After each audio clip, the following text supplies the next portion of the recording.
बरसात के मौसम में अगर कुछ मीठा खाने का दिल करें तो जल्दी से ये रेसिपी बना लें। 30 रुपए के बेसन से थाल भर के आप ये मीठा बना सकते हैं। बहुत ही आसानी के साथ ये बनके रेडी हो जाता है और बहुत ही कम चीज़ों से बनता है। और बारिश के मौसम में तो ये इतना मज़ेदार लगता है कि बारिश का मज़ा दुबाला हो जाता है। तो रेसिपी को स्टार्ट करते हैं। बिस्मिल्लाहिर्रहमानिर्रहीम। अस्सलाम वालेकुम। एक प्याली मैंने पिसी हुई चीनी ली है और एक प्याली ही मैंने बेसन लिया है और 200 ग्राम मैंने घी लिया है और थोड़े से बादाम और खोपरा लिया है और 1 कप मैं दूध भी इसमें ऐड करूँगी। तो रेसिपी को स्टार्ट करते हैं। यहाँ पर मैंने एक पैन लिया था, उसे गरम कर लिया था और उसमें मैंने 200 ग्राम घी ऐड कर दिया है और यहाँ पर मैंने तकरीबन आधी चम्मच के करीब पिसी हुई इलायची ली है, यानी कि इलायची पाउडर इसमें ऐड किया है। और इसके बाद अब मैं इसमें बेसन ऐड कर दूंगी और ऐड करने के बाद बेसन को अच्छी तरह से मैं फ्राई करूंगी।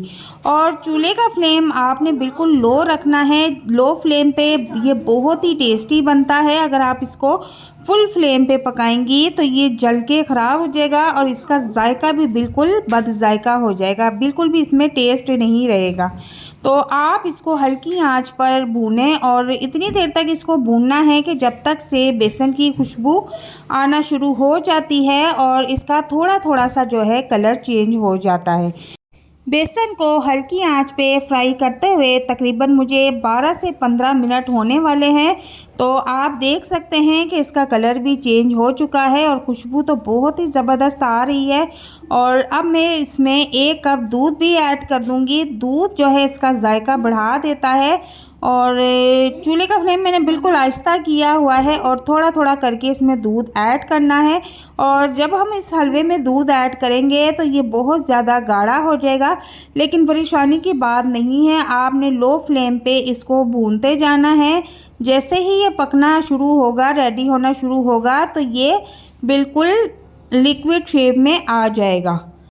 जब तक से बेसन अच्छी तरह से पक रहा है तो दूसरी साइड पे मैंने 1 कप पानी लिया है और उसमें मैंने 1 प्याली पिसी हुई चीनी ऐड कर दी है। हमने चाशनी नहीं बनानी, जस्ट हमने चीनी को सिर्फ मेल्ट करना है। और अगर हम डायरेक्ट चीनी हलवे में डाल देंगे, बेसन में डाल देंगे, तो वो मोटी मोटी गुठलियाँ गुड़े बन जाएंगे।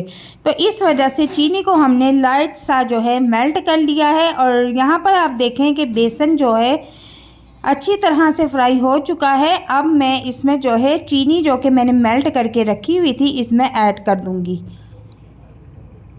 सूखी चीनी ऐड करने से हलवा ख़राब हो सकता है, इस वजह से हमने चीनी को मेल्ट किया है। और अब तेज़ी के साथ चम्मच चलाएंगे, चीनी को बेसन में मिक्स करने की कोशिश करेंगे। 1 से 2 मिनट बाद चीनी जो है हलवे में बिल्कुल मिक्स हो जाएगी अच्छी तरह से। और इसके बाद हम 5 से 7 मिनट तक इसको अच्छे से फ्राई और करेंगे। चम्मच हमने मुसलसल चलाना है ताकि गुठलियाँ इसमें ना बने। और चूल्हे का फ्लेम अब भी आपने तेज़ नहीं करना, नॉर्मल फ्लेम पे आपने इसको भूनना है। और भूनते भूनते तकरीबन मुझे 7 से 8 मिनट हो चुके हैं और बहुत ही ज़बरदस्त मज़ेदार खुशबू आ रही है। तकरीबन बेसन का हलवा जो है पक चुका है और अब मैं इसका फ्लेम ऑफ कर दूंगी और इसको किसी बर्तन में निकाल के ठंडा होने के लिए रख दूंगी। और अब मैं परात में हलवे को निकालूंगी और यहाँ पर मैं परात को अच्छा सा ऑयली कर लूँगी। और ऑयली करने के बाद मैं बेसन का जो हलवा है परात में निकाल दूंगी। परात में निकालने के बाद मैं इसको फैला दूंगी, चम्मच की मदद से अच्छी तरह से सेट कर दूंगी। और आप इसको जिस सांचे में या जिस शेप में करना चाहते हैं आप उसमें इस हलवे को निकाल सकते हैं। आप इसकी जिस तरह की शेप देना चाहते हैं वो आप अपनी पसंद के मुताबिक कर सकते हैं। तो ये देखें, मैंने ये जो हलवा है अच्छी तरह से सेट कर लिया है और अब मैंने इसको तकरीबन 30 मिनट के लिए ठंडा होने के लिए छोड़ दिया है। तो जनाब 30 मिनट गुजर चुके हैं, हलवा हमारा अच्छी तरह से ठंडा हो चुका है। यहाँ पर मैंने घर में यूज़ होने वाला गिलास लिया है और गिलास की मदद से मैं इस तरह की गोल शेप में टिक्कियाँ बना लूँगी। बर्फ़ी की शेप में तो हर कोई बना लेता है, तो आज मैंने थोड़ी सी इसको डिफरेंट शेप दी है। मैंने गोल सर्कल शेप में हलवे को बना लिया है और अब मैं इसको बाहर डिश आउट करूँगी। प्लेट में रख के आपको दिखाती हूँ। बहुत ही प्यारी शक्ल आई है और टेस्ट का तो जवाब ही नहीं है। और आप भी इस रेसिपी को एक बार घर में ज़रूर ट्राई कीजिए। ख़ासकर लोग इसे बारिश के मौसम में बनाकर खाना पसंद करते हैं। तो ये देखें आप, इसी तरह आपने सारे सर्कल शेप में बेसन की टिक्कियाँ जो है निकाल के रख देनी है। अब मैं इसके ऊपर ये बादाम और खोपरा जो कि मैंने कटिंग करके रखा हुआ था वो स्प्रिंकल कर दूंगी। बादाम और खोपरा हम पहले भी इसके ऊपर स्प्रिंकल कर सकते थे, लेकिन हमें थोड़ा सा कटिंग में मसला होता है, इस वजह से ये मैं बाद में इसके ऊपर स्प्रिंकल कर रही हूँ। अब मैं आपको तोड़ के दिखाती हूँ।